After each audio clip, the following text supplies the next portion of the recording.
esta es una conjunción de dos mundos, ¿no?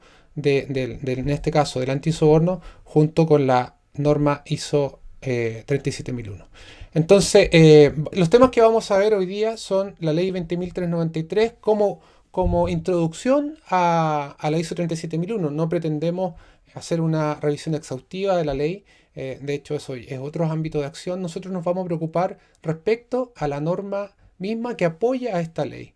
En segundo lugar, vamos a ver conceptos generales de esta norma. Los requisitos, vamos a repasar cada uno de los grandes capítulos con los principales elementos y finalmente recomendaciones para la implementación. Entonces vamos ahí, vamos con la ley 20.393. ¿Cuál es el contexto de la ley 20.393 de responsabilidad penal de personas jurídicas en Chile? Indica todas las condiciones y los aspectos legales respecto a los delitos de corrupción, ¿ah? Para la prevención, detección y persecución de la corrupción. ¿Cuál es la importancia? Que a partir de una modificación realizada ya en noviembre del 2018, se hizo una actualización en la cual los delitos de corrupción también aplicaban entre privados. ¿Qué se entiende por delitos de corrupción? Castiga al empleado o mandatorio que solicitare o aceptare recibir un beneficio económico o de otra naturaleza para sí o un tercero, para favorecer o por haber favorecido en el ejercicio de sus labores la contratación con un oferente sobre otro. Ese es en general lo que tipifica la ley, los delitos de corrupción, es decir, corromper a una persona de acuerdo a su naturaleza original de qué es lo que debe hacer, ¿cierto? Dentro de los delitos de corrupción hay distintos tipos de delitos, por ejemplo, el financiamiento del terrorismo, el cohecho, el lavado de activos, la receptación, la administración desleal y la corrupción entre particulares, que es la que nos preocupa ahora. Esta ley es bastante amplia, no obstante, el antisoborno, la norma ISO 37001 se refiere a uno de estos delitos. Me gustó esta presentación que encontré sobre Roberto Morales, Fiscalía Nacional, respecto a los detalles de esta ley que nos pueden ayudar a entender por qué la ISO 37001 es importante para apoyarla. Entonces, dentro de la ley, aparte de tipificar el delito, las formas, qué sé yo, explica en alguna parte los requerimientos respecto a los modelos de prevención de delitos que deben implementar las organizaciones para apoyar esta ley. Los elementos mínimos que indica esto es, primero, la designación de un encargado de prevención, cuya función es la elaboración del modelo con la administración. Dice, duración de 3 años, renovable, y tiene que tener algunas autonomías. En la norma ISO 37001 vamos a hablar de todo lo que se llama función de cumplimiento. La función de cumplimiento vendría a dar cuenta respecto a esta designación del encargado de prevención. Luego hay otros aspectos relacionados con los medios y facultades del encargado de prevención que también están dentro de la norma ISO 37001, que se juntan también con lo que se llama órgano de gobierno, todo lo que son investigaciones y la alta dirección. Bueno, este modelo de prevención, aparte de nombrar un responsable, debe establecer un sistema de prevención del delito, en la cual se identifiquen los procesos en que se genere o incrementa el riesgo de comisión de delitos, se establezcan protocolos, reglas y procedimientos, se identifique procedimiento de administración y autoría de recursos financieros para prevenir uso de dinero en delitos, y la existencia de sanciones internas contra quien no cumpla el sistema. Bueno, esto que está indicado acá respecto al establecimiento del sistema de prevención es justamente lo que llamamos en la ISO 37001 y en cualquier sistema de gestión como los procesos o los requisitos operativos. Entonces todo esto estaría dentro de ese requisito número 8 de operación. Y luego dice supervisión y certificación del sistema de prevención del delito, establecer métodos para la aplicación efectiva, certificación de adopción e implementación, en la cual serviría de alguna forma también la certificación de un certificador como buró. Y una cosa muy importante es que hay algunas atenuantes en alguna, si está el delito identificado, que la reparación con celo del mal causado y la colaboración sustancial con la investigación y la adopción de medidas preventivas podría ser una atenuante. Es decir, ante una situación de soborno, en este caso, la implementación de este sistema de prevención del delito basado en ISO 37001 podría ser un atenuante.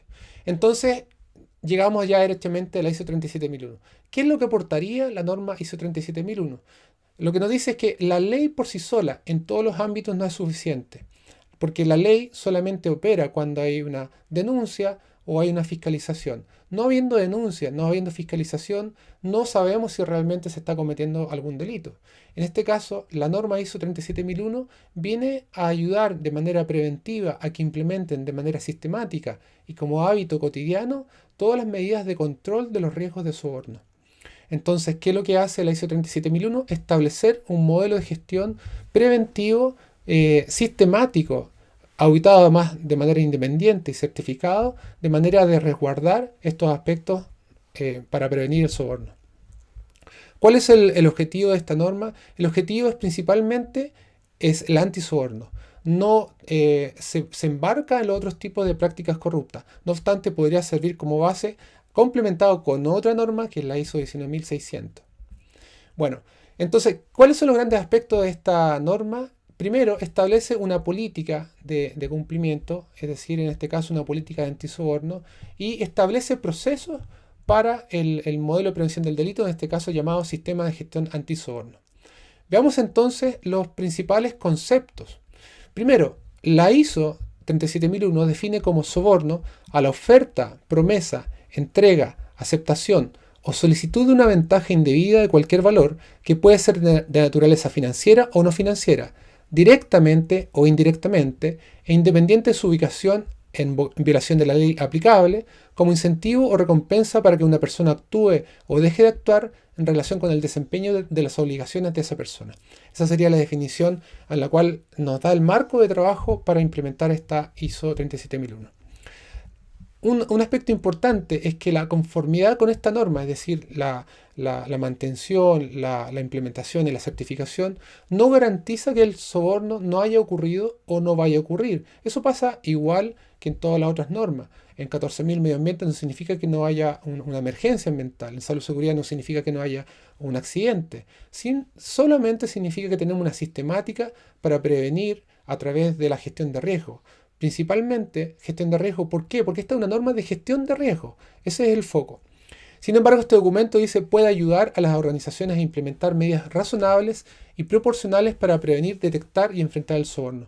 Un concepto muy importante dentro de esta norma es el concepto de razonable y proporcional. ¿Qué significa eso? Es que uno podría establecer muchísimos controles a un costo altísimo, pero probablemente no es proporcional de acuerdo al riesgo. Por otra parte, podríamos tener algún proceso muy importante, por ejemplo, un proceso en el cual participemos en licitaciones con servicios públicos, en el cual el riesgo, sobre todo por tratar con un funcionario público, se transformaría en un cohecho, sería muy alto, por lo cual ahí sería razonable hacer una investigación muy acabada y tomar medidas de control para prevenir esa situación. Bueno, en esos conceptos es muy importante poner atención a lo que vamos a mostrar ahora. El soborno realmente es una relación entre personas. Cuando hablamos de soborno siempre tenemos que pensar en personas, ya sea las personas que trabajan dentro de la empresa o bajo el control de la empresa como un contratista o un socio de negocio. Y la relación que tenemos con nuestros socios de negocio. ¿Quiénes son socios de negocio? Nuestros proveedores, nuestros clientes, nuestros complementadores, etc. ¿Qué es lo que nos debemos preocupar en el antisoborno? Son los conflictos de interés. ¿Qué significaría un conflicto de interés? Algo que me impide a mí realizar de buena manera la función que estoy encomendado. Entonces, lo que nosotros tenemos que identificar es cuáles son las relaciones que hay entre las personas y los socios de negocio para evitar el conflicto de interés y, por supuesto, prevenir el soborno. Ahora, dentro de esos socios de negocio tenemos unas personas particulares que son las personas públicas. Y las personas públicas significaría un alto riesgo de soborno o más bien por los aspectos legales, ¿no? O sea, sabemos que en este caso sobornar a un funcionario público estaría tipificado en la ley como un delito penal bastante grave. Entonces, para estas situaciones en la cual el soborno sea entre personas y existen conflictos de interés, nosotros debemos hacer lo que se llama due diligence o debida diligencia. ¿Qué es una debida diligencia? Hacer una investigación profunda respecto a estas relaciones, respecto a los conflictos de interés y los riesgos de soborno. Entonces, ¿de qué trata la norma? La norma trata de identificar estos riesgos de soborno.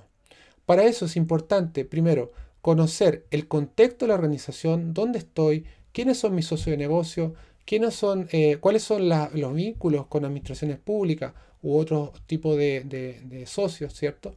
¿Qué conflictos de interés posiblemente hay? ¿Qué legislación existe? ¿Cuáles son las prácticas comunes que existen en la industria, en el sector geográfico? ¿Qué pasa con las personas? ¿Qué pasa con los trabajadores? ¿Cuáles son las situaciones actuales? ¿Qué pasa cuando voy contratando? Entonces, todo eso tengo que analizarlo bajo lo que llamaríamos una evaluación de riesgo.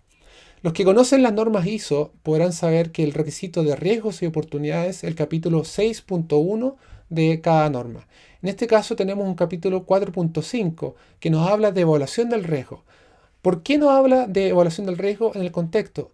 Porque realmente esta es una norma que se focaliza en el riesgo de soborno respecto a todas las relaciones que tenemos con las personas. Y esas relaciones se identifican en el contexto. Por lo cual, primero, antes de entrar los riesgos y oportunidades del propio sistema de gestión, es decir, los procesos, tenemos que identificar los riesgos de conflicto de interés y de soborno dentro del contexto con todas las partes interesadas. Es por eso que partimos desde ahí. Lo más importante en esta norma es identificar estas relaciones. Bueno, para que esto tome forma como un sistema de gestión, es necesario una organización.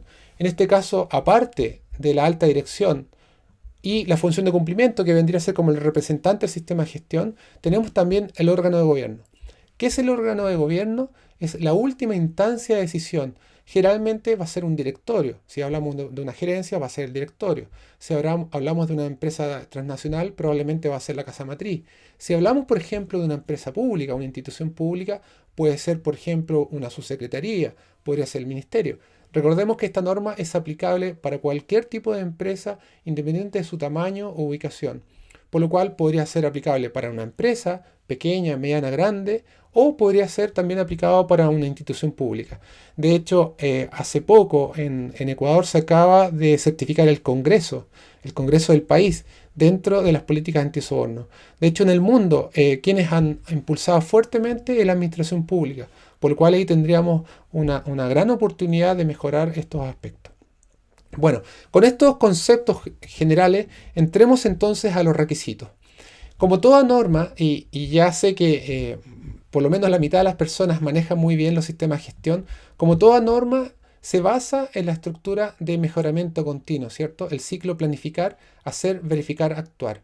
¿Qué nos dice esta metodología? Es que para mejorar el desempeño de cualquier sistema de gestión, es decir, los resultados medibles, en este caso la reducción del riesgo de soborno, necesitamos implementar una metodología que nos permita ir subiendo en el tiempo este nivel de desempeño.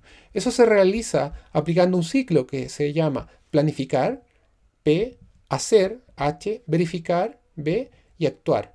Y eso lo hacemos sistemáticamente y de manera continua hasta alcanzar el máximo desempeño. Este ciclo se estructura dentro de los capítulos de la norma ISO 37001, al igual que cualquier otra norma ISO, a partir del capítulo número 4. Todas las normas tienen 10 capítulos, que es lo que se llama estructura de alto nivel, en la cual a partir del capítulo 4 tenemos las obligaciones o debes. Esta es una norma que trae obligaciones, trae debes, por lo cual a partir del capítulo 4 tenemos lo que se llama contexto, cuestiones externas y parte interesada.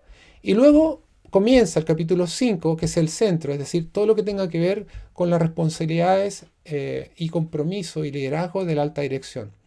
Luego, siguiendo el ciclo planificar, hacer, verificar, actuar, tenemos el capítulo 6 de planificación, hacer, capítulos 7 y 8, verificar, evaluación del desempeño, capítulo 9, y mejora, el capítulo 10, la etapa actuar.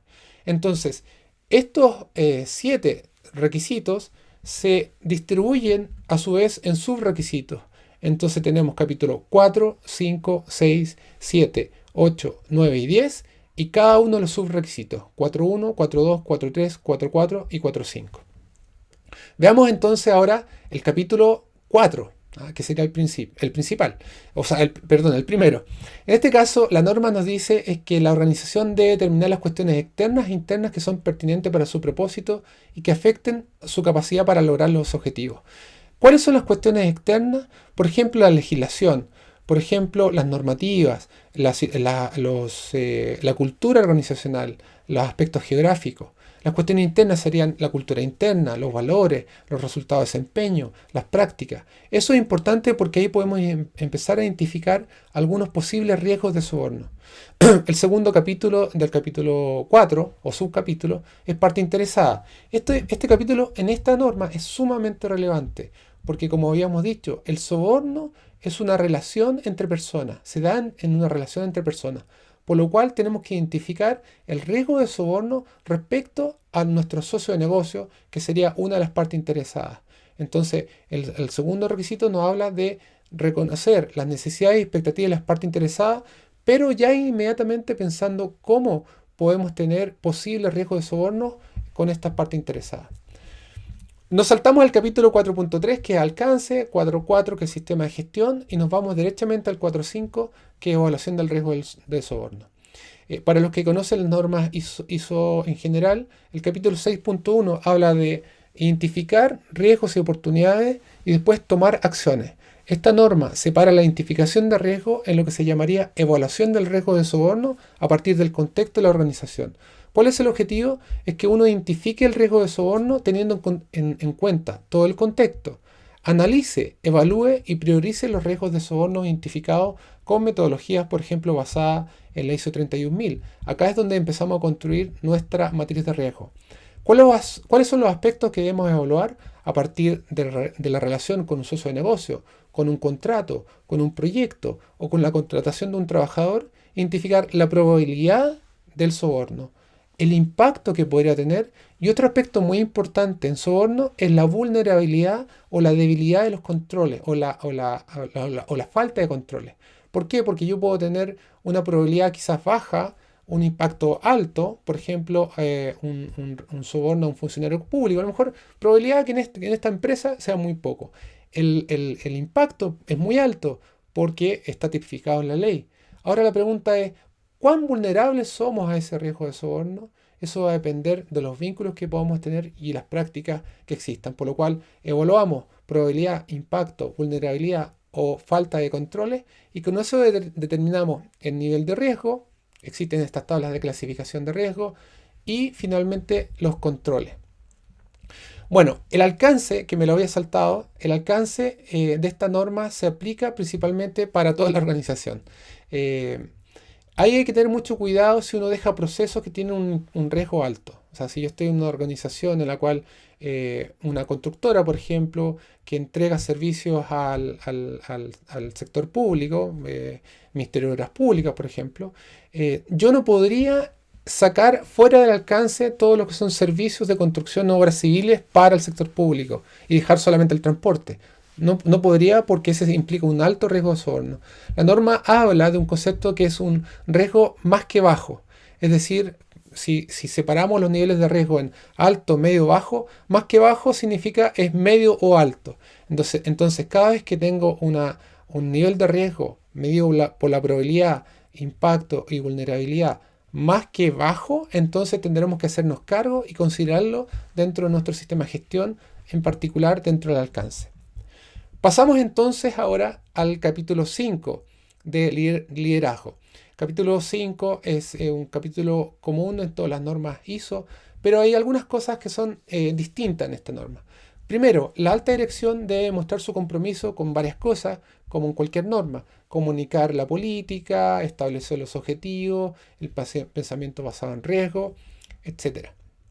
Pero esta norma nos indica que además, si existiera un órgano de gobierno, ellos tendrían la función de aprobar la política de antisoborno, asegurar que la estrategia de la organización y la política de antisoborno se encuentren alineadas, revisarlos a intervalos planificados, requerir que los recursos adecuados y apropiados necesarios para el funcionamiento sean asignados y distribuidos, y ejercer una supervisión razonable. ¿Cuál es la figura más común en esto del órgano de gobierno? Son los directorios. O sea, ¿qué nos dice la norma? Es que debiera haber una última instancia que pueda sancionar y pueda supervisar. Ahora, si la organización solamente tiene una gerencia, por ejemplo, una empresa más pequeña, solo una gerencia, y no existe un órgano de gobierno, la norma no obliga a definir un órgano de gobierno. Eso siempre cuando exista esta instancia superior. Otros aspectos que debe establecer en el capítulo de liderazgo son los roles y responsabilidades. En estos roles y responsabilidades tenemos todos los roles típicos de la norma ISO respecto a la mantención del sistema de gestión, a la información, a la comunicación a la alta dirección.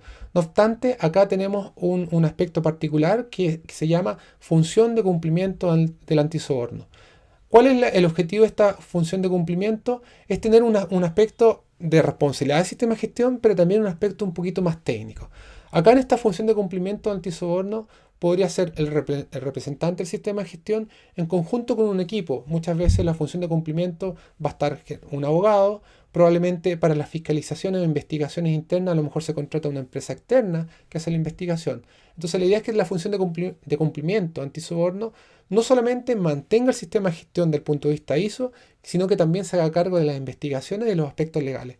Es por eso que estas funciones va a estar siempre por una persona que conoce el sistema de gestión, pero otra persona que conoce de los aspectos legales y de las investigaciones, que también tiene ciertas características importantes. Pasamos entonces a el requisito número 6 de planificación, que también sigue la estructura común de las normas ISO: 6.1, riesgos; 6.2, objetivos; 6.3, cambios. ¿Cuáles son los temas importantes? Es que, como decíamos, acá la identificación de riesgos y oportunidades la tenemos en la evaluación de riesgo, capítulo 4.5, y aquí tomamos ya derechamente las acciones. ¿Cuáles son las acciones? Los mecanismos de control que yo tengo para abordar estos riesgos, en lo cual podría ser, por ejemplo, evitar el riesgo, eliminarlo, tomar medidas de financiamiento, de reducción, etc. Luego tenemos los capítulos, por supuesto, de objetivos, de sistema de gestión y planificación de cambio, que no tiene mucha novedad. Vámonos a los temas que nos interesan. En el capítulo 7 también tenemos una estructura común a todos los sistemas de gestión. 7.1, recursos, que hay que asignar los recursos necesarios. La norma no profundiza mucho más allá de los detalles de qué tipo de recursos, de las competencias del personal necesarias para administrar este sistema de gestión, los aspectos de comunicación y los aspectos de información documentada que tienen que ver con el control de documentos y registro, también típico de los sistemas de gestión. En este capítulo, si ya tenemos un sistema de gestión tipo ISO 9000 u otro sistema con estructura de alto nivel, que son estos 10 capítulos, podríamos simplemente integrar estos requisitos y no preocuparnos mucho. ¿Dónde está la novedad en esta norma? Es en el capítulo de contratación, en el 7.2. El proceso de contratación. Esta norma, como se ocupa de las relaciones que existen de las personas con los socios de negocios y las personas públicas, es muy importante saber qué característica tiene esa persona, cuál es su experiencia y cuál es su historia de vida, puesto que si se ha visto involucrada en situaciones de soborno o, por ejemplo, ha tenido posibles conflictos de interés o tiene conflictos de interés al ingresar a la organización, nosotros debemos hacer una investigación más profunda para reducir el riesgo de soborno a partir de la contratación de esa persona. Eso es lo que se llama, dentro de la nomenclatura, debida diligencia o due diligence. Es decir, cuando contratamos, no solamente tenemos que preocuparnos que las personas sean competentes para el cargo, sino que además no haya un riesgo de soborno, sobre todo en cargos en la cual hay ciertas responsabilidades y hay cierta responsabilidad en la toma de decisiones. Aspectos que hay que regular acá, aparte de hacer esta investigación, son los bonos de desempeño, las metas de desempeño y otros elementos de incentivo y las remuneraciones que se revisen periódicamente para comprobar que hay garantías razonables en marcha para evitar fomentar el soborno. Claro, porque si tenemos un gerente comercial que le ponemos unas tremendas metas y la persona está pasando por apremios económicos o tiene un problema familiar y además está en conflicto de interés, el riesgo de soborno a partir de las comisiones va a ser altísimo. Entonces tenemos que regular muy bien cómo estamos haciendo esos tipos de controles. Dicho personal, además de la alta dirección y el órgano de gobierno, si existe, decíamos, Presente una declaración a intervalos razonables, proporcionales con el riesgo de soborno identificado, donde confirme su cumplimiento con la política antisoborno. Es decir, tiene que reportar cuál es su situación en general. Terminamos el capítulo 7 y ahora sí nos vamos al corazón de esta norma, que es el capítulo 8. Aquí es realmente donde podríamos decir que está el modelo de prevención del delito que indica la ley 20.393. Si se dan cuenta, para los que conocen las normas ISO, son muchos requisitos. Tenemos el capítulo 8.1 al capítulo 8.9. En la norma ISO 9000 tenemos solamente hasta el capítulo 8.7. En 14 y en 45.000 tenemos solo 2 capítulos. En este caso tenemos 9 capítulos, donde se mezclan aspectos de proceso del control del soborno con algunas prácticas, por ejemplo, como son los controles financieros y no financieros. Para entender de mejor forma, este esquema nos va a ayudar bastante. ¿Qué nos dice este requisito y esta norma? Primero, es que como es una norma de riesgo, todo comienza en antisoborno en la evaluación del riesgo en el capítulo 4.5 que tiene que ver con el contexto. O sea, lo primero que tengo que hacer yo es identificar, evaluar todos los riesgos de soborno en relación a los vínculos que tengo con socios de negocio. Ese análisis inicial debiera transmitirse, debiera establecerse en una matriz de riesgo y establecer los controles en lo que se llaman acciones y tratamientos, ¿cierto? Entonces el 4561 sería, en términos prácticos, nuestra matriz de riesgo, identificando los riesgos y los controles. Ahora, una vez que tomamos las acciones o establecemos los controles, comienza la operación del sistema de gestión antisoborno. Primero, estableciendo criterios y controles de proceso. Recordemos que la matriz de riesgo al final siempre tiene una columna de controles. Esos controles en cualquier norma se pasan a operación. En este caso se pasan a operación en el capítulo 8.1. Ahora, la norma adicionalmente nos establece ciertos tipos de controles predefinidos, como por ejemplo los controles financieros, los controles no financieros y otros aspectos como por ejemplo el control de los regalos, de las atenciones, etc. Por otra parte, nos pasa directamente a los socios. O sea, tengo procesos de control, pero inmediatamente tengo que saber qué está sucediendo con mis socios y preguntarle a mis socios, a mis proveedores, a mis clientes, ¿ustedes tienen mecanismos de control respecto al soborno? ¿Tienen un modelo de prevención del delito? ¿Tienen un sistema de gestión antisoborno? ¿Hacen alguna debida diligencia? Esto sucede tanto a las empresas con las cuales yo me relaciono o también subsidiarias de mi empresa o para las cuales tengo control. Entonces, ¿qué le decimos ahí? Mire, idealmente usted debe tener un sistema de gestión o establezca sus propios controles. Y si no, nosotros le podemos ayudar y le podemos traspasar algunos aspectos de política y de procedimientos propios. Si eso no sucede, o si sucede también de buena forma, nosotros le solicitamos a los socios compromiso respecto al antisoborno. Ahora, estos compromisos de repente son fáciles cuando estamos tratando de un igual o cuando estamos tratando con una empresa más pequeña. Si yo soy un mandante en la cual mi proveedor depende de mí, seguramente va a implementar todos los controles. Pero ¿qué pasa si yo estoy hablando de una empresa más grande? Ahí es más difícil establecer los controles, o sea, los compromisos de ese socio. Entonces, en esos casos, y de acuerdo al nivel de riesgo, nosotros debemos hacer debida diligencia. Es decir, cuando existe un riesgo alto de soborno, o un riesgo más que bajo, más bien dice la norma, y además no existen controles por parte de nuestro socio, o no hay compromiso, nosotros debemos hacer debida diligencia, tanto en operaciones, en proyectos, en actividades y también personas. Finalmente, si esa debida diligencia nos arroja que tenemos un riesgo alto y no podemos hacer nada, tenemos que tomar una decisión. La decisión final, bueno, continúo con estos socios, continúo con este negocio, con este proyecto. Entonces eso se llamaría insuficiencia de controles, que es la última parte que yo puedo abordar para el antisoborno.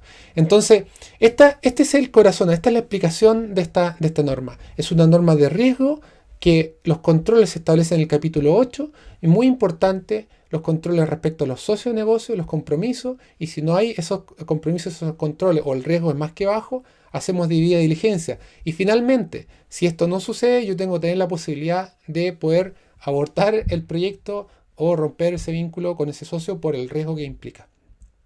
Bueno, revisemos algunos aspectos en detalle de este capítulo 8. El primero, el capítulo 8.1, nos dice que debemos planificar, implementar, revisar y controlar los procesos necesarios para los requisitos del sistema de gestión antisoborno y para implementar las acciones determinadas en el 6.1. ¿Ah? Esa es la relación entre el capítulo 8.1 y el capítulo 6.1. Hay que establecer criterios para procesos, es decir, cuándo el proceso está bajo control, cuándo no, mantener y conservar información documentada. Este requisito no tiene mucha diferencia con cualquier requisito de planificación y control operacional de un sistema de gestión basado en ISO. Luego tenemos el capítulo 8.2, perdón. El capítulo 8.2, Due Diligence o debida diligencia, es sumamente importante. ¿De qué nos sirve la debida diligencia? En el caso que la relación con nuestro socio de negocio o con la persona que estamos contratando, el riesgo sea más que bajo, tenemos que hacer una investigación más detallada. Saber, por ejemplo, cuáles han sido sus contratos anteriores, si tienen algún evento, alguna denuncia, si existe alguna posibilidad de control o cuáles son los controles que faltan. Entonces, esto se hace para determinadas categorías de transacciones. O sea, si yo tengo 200 proveedores, no hago due diligence a todos, sino donde efectivamente existe un riesgo más que bajo y dependiendo del contrato que voy a realizar. La debida diligencia se hace sobre las relaciones existentes o planificada con determinadas categorías y categorías específicas del personal en determinadas posiciones. Bueno, ¿qué es lo que se hace cuando se hace la debida diligencia? Se hace una identificación. Por ejemplo, si yo determino que el riesgo es más que bajo y la debida diligencia me arroja que sigue siendo alto, entonces yo lo coloco una etiqueta, identifico eso. Es lo que se llama en la nomenclatura una red flag, una bandera roja, para poder tener controles adicionales. La debida diligencia no significa necesariamente que yo tenga que rechazar el vínculo, sino que tenga que establecer controles adicionales. La norma luego nos habla en un capítulo que en realidad debería ser uno solo, controles financieros y controles no financieros.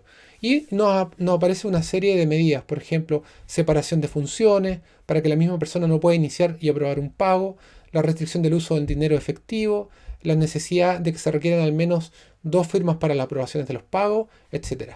Si hablemos, por ejemplo, un control de una persona que contratamos y en la debida diligencia sabemos que tuvo vínculo fue funcionario público, entonces lo que podríamos establecer como control, que cada vez que esa persona vaya a realizar un contrato o una reunión con una empresa pública, sea acompañado de otra persona de la propia compañía y además se deje un acta de la reunión.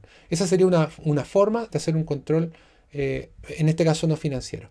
Entonces tenemos estos controles financieros que van a los aspectos monetarios y los controles no financieros que son a los aspectos más de comportamiento. Luego tenemos este capítulo de implementación de los controles de los socios, en la cual le decimos primero que implementen un sistema de gestión antisoborno o bien implementen sus propios controles. En este caso, si tratamos de empresas subsidiarias o que tenemos algún control, nosotros también podríamos ahí apoyar. Bueno, cuando los socios no son controlados por la organización debe determinar si el socio de negocio tiene implementados controles antisoborno que gestionen el riesgo relevante. Donde un socio de negocio no tiene en marcha controles antisoborno o no es posible verificar si los tiene implementados. Posteriormente vienen los compromisos antisoborno. Dice que para socios de negocio que representen más que un riesgo bajo de soborno, la organización debe implementar procedimientos que exijan, en la medida posible, que los socios de negocio se comprometan a prevenir el soborno o en nombre de o en beneficio de socio de negocio, en la relación con la transacción, los proyectos, actividad o relación correspondiente, y que la organización sea capaz de poner fin a la relación con el socio de negocio en el caso de que el soborno forme por parte de o en nombre de o en beneficio del socio de negocio en relación con la transacción, proyecto, actividad o relación correspondiente. Un aspecto dentro de los controles que habíamos dicho al principio tiene que ver con los regalos, hospitalidad, donaciones y beneficios similares. Es común ciertas prácticas en alguna industria que uno, por ejemplo, haga regalos, haga una muestra de un producto o haga invitaciones, etc. Eso hay que tener mucho cuidado porque tenemos que ver si eso no implicaría un riesgo de soborno o sea identificado como una posible intención de soborno. Entonces, ¿qué tenemos que especificar en una política interna? Es prevenir la oferta, el suministro o la aceptación de regalos, hospitalidad, donaciones y beneficios similares en lo que la oferta el suministro o la aceptación son o razonablemente podrían percibirse como soborno. Eso hay que tener en cuidado las diferencias culturales, porque algo que en Chile probablemente no sea un soborno, sí en otro país podría hacerlo. Al revés, en Chile podríamos entender como soborno algo que en otro país sería muy simple. Entonces aquí es importante establecer políticas de regalos, de valores, de ámbitos de acción posibles. Finalmente, cuando los controles sean inadecuados, dice, cuando la debida diligencia realizada en una transacción, proyecto, actividad o relación específica con un socio de negocio establece que los riesgos de soborno no pueden ser gestionados por los controles antisoborno, la organización debe, en el caso de una transacción, proyecto, actividad o relación existente, adoptar las medidas adecuadas a los riesgos de soborno y la naturaleza del proyecto, actividad o relación, para terminar, interrumpir, suspender o retirarse de esto tan pronto como sea posible. Y en el caso de una nueva propuesta de transacción, proyecto, actividad o relación, posponer o negarse a continuar con ello. O sea, somos súper claros acá. Si después de todo lo que hemos realizado hay un riesgo más que bajo, yo tengo que tener la posibilidad de decir, mira, hasta aquí nomás llegamos, no podemos continuar con este vínculo, con este proyecto. Otro aspecto importante que tiene que ver con los mecanismos de control es la posibilidad de planteamiento de inquietudes del personal. Súper importante. La notificación, presentar antecedentes. El objetivo es que las organizaciones fomenten y faciliten que las personas reporten el intento de soborno, supuesto real o cualquier violación o debilidad en el sistema al personal apropiado. Solicitar que la organización trate los informes de forma confidencial, permitir la denuncia anónima, prohibir las represalias y proteger a los que realicen el reporte de represalias y permitir que el personal reciba el asesoramiento de una persona apropiada sobre qué hacer si se enfrentan a un problema o situación que podría involucrar el soborno. Uno de los principales beneficios de la implementación de esta norma, aparte de reducir el riesgo de soborno y evitar todo lo que significa eso, es mejorar el clima laboral, puesto que el clima laboral se hace más transparente, existe más tranquilidad, más confianza entre las personas, porque todos saben que están actuando correctamente y hay mecanismos de control para ello. Finalmente, el capítulo 8.9 de la norma nos habla de la investigación y abordaje del soborno. Es decir, que tiene que existir mecanismos para realizar, dice, una evaluación y cuando sea apropiado, la investigación de cualquier soborno o incumplimiento de la política del sistema. Es importante diferenciar algo acá, que el soborno es un delito y por ser un delito tiene que tener su debido proceso que está en el Código Penal. Por lo cual nosotros dentro de un sistema de gestión antisoborno no hacemos un juicio, no podemos investigar y sancionar el soborno. En el caso que nosotros tenemos una sospecha de soborno y tenemos antecedentes suficientes, lo que tenemos que hacer es denunciar a las instancias adecuadas jurídicas, ¿no? Por lo cual cuando uno identifica un soborno, lo que realmente está haciendo es identificar una no conformidad al cumplimiento de la política de soborno o a los procedimientos de antisoborno, realmente. Por lo cual nosotros realmente no hacemos denuncias y no hacemos sanciones de soborno dentro del sistema de gestión, sino que pasamos no conformidades frente al no cumplimiento de la política y los procedimientos, porque la instancia jurídica está ya en los tribunales. Bien, con eso se termina el capítulo 8 y ya el capítulo 9 y el capítulo 10 son los capítulos tradicionales de las normas, con algunos detalles, ¿cierto? Tenemos que tener auditorías internas. En la auditoría interna es importante considerar que esta auditoría es un tanto distinta porque la auditoría es en función del riesgo, en este caso el riesgo de soborno, o sea, uno debiera priorizar las áreas donde existe mayor riesgo de soborno. Por otra parte, tenemos revisión por la dirección, pero también tenemos una revisión por el órgano de gobierno, en el caso que exista, y también una revisión por la función del cumplimiento. La función de cumplimiento de alguna forma hace una revisión de los incidentes de soborno o las posibles situaciones de soborno. En cambio, la alta dirección revisa el sistema de gestión en su conjunto y el órgano de gobierno es la revisión final, que sería como el resumen que se entrega a la revisión por la dirección. Y al final tenemos el capítulo número 10, que nos habla de la mejora continua a partir de la identificación de las no conformidades, las acciones correctivas y todo lo que son las mejoras continuas. Para finalizar, por lo menos en la exposición, tenemos la implementación. ¿Cómo debiéramos implementar esta norma? Bueno, la verdad que es igual que cualquier otra norma, pero poniendo énfasis en la evaluación del riesgo y el contexto. Es decir, primero debiéramos planificar, siguiendo la metodología mejora continua, planificar, hacer, verificar y actuar, en la cual planificamos el contexto de la organización, identificamos las partes interesadas y, muy importante como decíamos, evaluar el riesgo de soborno, capítulo 4.5. A partir de ahí se despliega la política, la identificación de riesgo, los objetivos, para el despliegue hacia los procesos de apoyo, operación, evaluación del desempeño y mejora. Esto vendría siendo la columna vertebral de la implementación del sistema de gestión antisoborno, poniendo énfasis aquí en un capítulo que sería el 4.5 de evaluación del riesgo de soborno. Bien, eso es, esta presentación va a estar disponible con Mardia Polanco, ahí le dejo el email y el teléfono, y también en aspectos técnicos también le dejo mi email y mi teléfono. Por lo cual, eso sería por lo menos la presentación, y bueno, me gustaría saber si existe alguna pregunta o algo que quisieran compartir. Claro, abrimos el ciclo de preguntas, consultas. Si quiere levantar la mano, escribir por el chat. En el chat dice, Stephanie Debuski dice, esta norma 37001 sigue la HSL, ¿cierto? Sí, estructura alto nivel. Perfecto. Y alguien más que quiera hacer una pregunta, levantar la mano, aproveche la instancia para aclarar dudas, consultas. Les recuerdo que esta norma va a ser impartida como curso de interpretación y análisis el día 24 al 27 de noviembre, por si les interesa participar.